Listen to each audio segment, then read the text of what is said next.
السلام علیکم ورحمۃ اللہ وبرکاتہ۔ عیادت کا کیا طریقہ ہے؟ ہمیں آج تک یہ بھی معلوم نہیں ہم نے عیادت کرنی ہے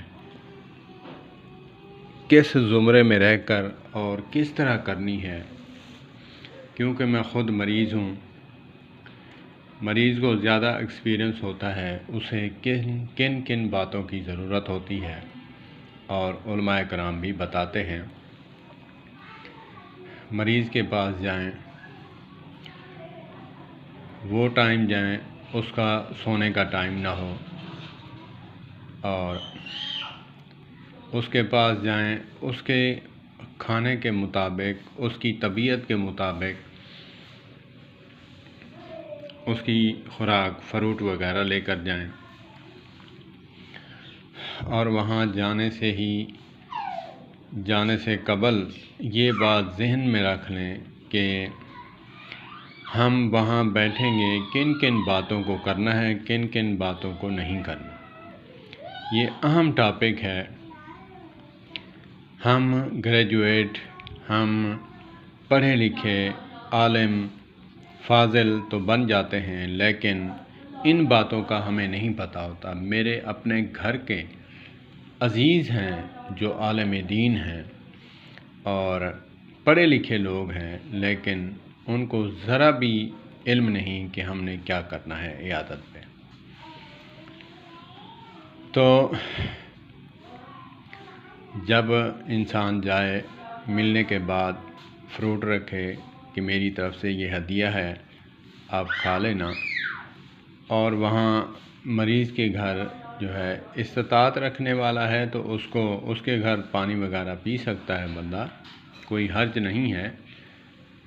تو اگر نہیں تو پھر وہاں کوئی ڈیمانڈ نہ کرے، یار پانی تو پلاؤ میرے کو، تو وہاں پہ جائے، اس کو تسلیاں دے، دعا کرے، دعا کروائے اس سے، اور اس کو تسلی دے، بھرا این بیماری نال کوئی بندہ نہیں مریا، فلاں بندہ بھی ہی بیماری وچ مبتلا ہا، الحمدللہ ہن بھجدا دھرکتا ودے۔ ہم کیا کہتے ہیں، یار یہ تو بیماری ہی خطرناک ہے، اللہ خیر کرے، اللہ تے کو اٹھاوے، وہ فلاں بندہ بھی اس بیماری سے مر گیا تھا، فلاں بندہ بھی اس بیماری سے مر گیا تھا۔ اس جاہل کو پتہ نہیں کہ میں نے وہاں کیا کہنا ہے، کیا باتیں اس کو کہنی ہیں۔ دلاسا دینے کے لیے گیا ہے کہ یا اس کی امید کو توڑنے گیا ہے، اور اس اللہ کی رحمت سے نا امید کرنے والا شخص خود ملعون تو ہوتا ہے، اللہ کی رحمت سے محروم ہوتا ہے، لیکن مریض نہیں۔ تو پھر اس کو دلاسے دینے چاہیے، کیونکہ اللہ کے نبی صلی اللہ علیہ وآلہ وسلم کا فرمان ہے کہ جب انسان مرنے والے کے قریب بیٹھے تو وہاں تلقین نہ کرے، کلمہ پڑھوے، کلمہ پڑھوے، مسلمان کہنوی، کلمہ پڑھ۔ اللہ کے نبی صلی اللہ علیہ وآلہ وسلم نے حکمت کیا فرمائی کہ وہ اپنی تکلیف میں مبتلا ہوتا ہے، وہ کہیں وہاں انکار ہی نہ کر دے۔ انکار کرنے کے بعد وہ تو جہاں جائے گا، تمہارا جہنم جو ہے نا ٹھکانہ بن کے رہے گا۔ اس کے سامنے تلقین نہیں بلکہ خود پڑھنے کی کوشش کرے، بندہ خود پڑھے، اشہد ان لا الہ الا اللہ و اشہد ان محمدا عبدہ و رسولہ، لا الہ الا اللہ محمد الرسول اللہ، لا الہ الا اللہ محمد الرسول اللہ۔ تو پھر مریض کے پاس آئے، مریض کی کنڈیشن دیکھے، ایک اٹھنے بیٹھنے کے قابل نہیں، نماز پڑھتے پہ ویسے ہی، ہاں سی نماز پڑھی کرو، نماز لازمی پڑھی کرو۔ ابے جاہل کہیں کہ اس کی کنڈیشن دیکھ، نماز والی کنڈیشن ہے بھی یا نہیں۔ اللہ معاف فرمائے، جب انسان پر خود پر تکلیف آتی ہے تو پھر پتہ چلتا ہے کہ میرے ساتھ کیا بن پڑی ہے۔ کل ایک میرے بہن بھائی ہیں، وہ میرے پاس آئے ملنے، تو میں اس کی بات بھی اس لیے کوٹ کر رہا ہوں کہ ایسے لوگ بھی ہیں۔ اس کو کہا کہ تیرے بیٹے کو کینسر ہے اور اس اذیت میں مبتلا ہے، اللہ پاک اس کے بھی درجات بلند فرما رہے ہیں، آپ اس کے ساتھ تکلیف جھیل رہے ہیں، آپ کے بھی گناہ جھڑ رہے ہیں، اور اللہ پاک خوش ہوتے ہیں کہ جو بندہ تکلیف میں صبر کرے اور میرا شکر ادا کرے۔ پتہ ہے آگے سے وہ کیا کہتا ہے؟ اس جاہل کی اس بات کرنے سے اس نے کی بات کیا پتہ ہے کہا؟ اس نے جملہ کہا، یہ ہنس رہا تھا اور مجھے بتا رہا تھا۔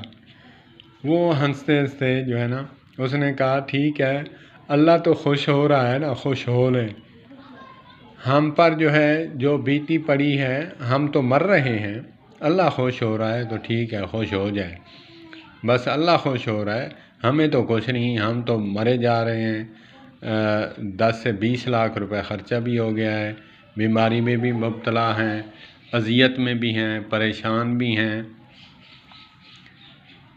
تو اسی لیے ہمیں مریض کے پاس جا کر کیا کہنا چاہیے؟ ان باتوں کو سیکھنا چاہیے۔ اگر کوئی بات نہیں آتی، دعا کرواؤ، دعا اس کو کرو، واپس رفو چکر ہو جاؤ بس، کیونکہ چپ رہنے میں بھی فائدہ ہے، کیونکہ لغویات انسان جو ہے بکنے سے گریز کرے گا، کیونکہ بزرگ فرماتے ہیں انسان اپنی زبان کے پیچھے چھپا ہوتا ہے، انسان ہے یا شیطان ہے، وہ زبان کھلنے کے بعد پتہ چل جاتا ہے کہ یہ کتنا اشتن ہے، شیطان ہے، اور کتنا انسان ہے، کتنا منافق ہے۔ تو اسی لیے خاموشی بہتر ہے، دعا کرو، کرواؤ، اور پھر اٹھنے کے بعد اس کے ہاتھ میں کچھ رکھو اپنی استطاعت کے مطابق۔ یہ ہے عیادت۔ اللہ پاک ہمیں عیادت کے آداب سیکھنے کی توفیق عطا فرمائے، اور آداب کے بعد اس پر عمل کرنے کی توفیق عطا فرمائے۔ ہم نمازیں تو خوب پڑھ لیتے ہیں، تہجد بھی پڑھ لیں گے، لیکن عیادت کرنے کا طریقہ ہمیں نہیں آئے گا۔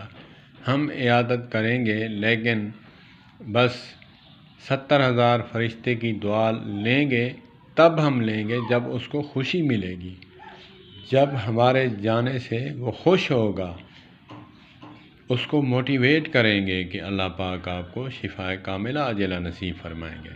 اور ایک میرے استاد ہیں، وہ آتے ہیں، عالم دین ہیں، اپنے آپ کو مفسر قرآن کہتے ہیں،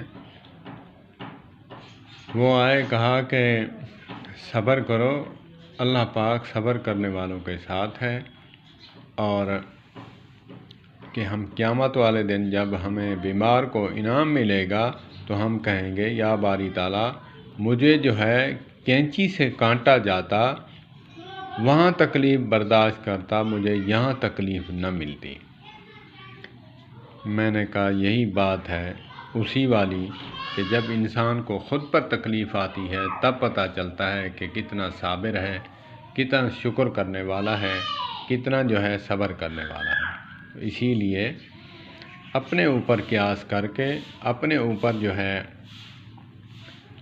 اس باتوں کو رکھ کر ہمیں عیادت کرنی چاہیے، مریض کی جو ہے دل کو ٹھنڈا کرنا چاہیے، مریض کو نہ کہ اس کو ایسی باتیں کرنی چاہیے کہ بھائی اس کی کنڈیشن کو دیکھنا چاہیے کہ بھائی اشارہ کرنے سے بھی نماز ہو جاتی ہے، وضو نہ کرے تیمم سے بھی نماز ہو جاتی ہے، نماز معاف نہیں ہے، بالکل نہیں ہے، لیکن اس کی کنڈیشن کو دیکھنا چاہیے، اس کے دل کو جیتنا چاہیے، اس کو محبت سے تحفہ دینا چاہیے، اس کو محبت سے کچھ دینا چاہیے، دعا دینی چاہیے، دعا کروانی چاہیے، اس کے بعد محبت کے ساتھ اس کو ملے اور کہے میرے پیارے بھائی، آپ میرے بھائی ہو، اللہ پاک آپ کو صحت کاملہ عاجلہ نصیب فرمائے۔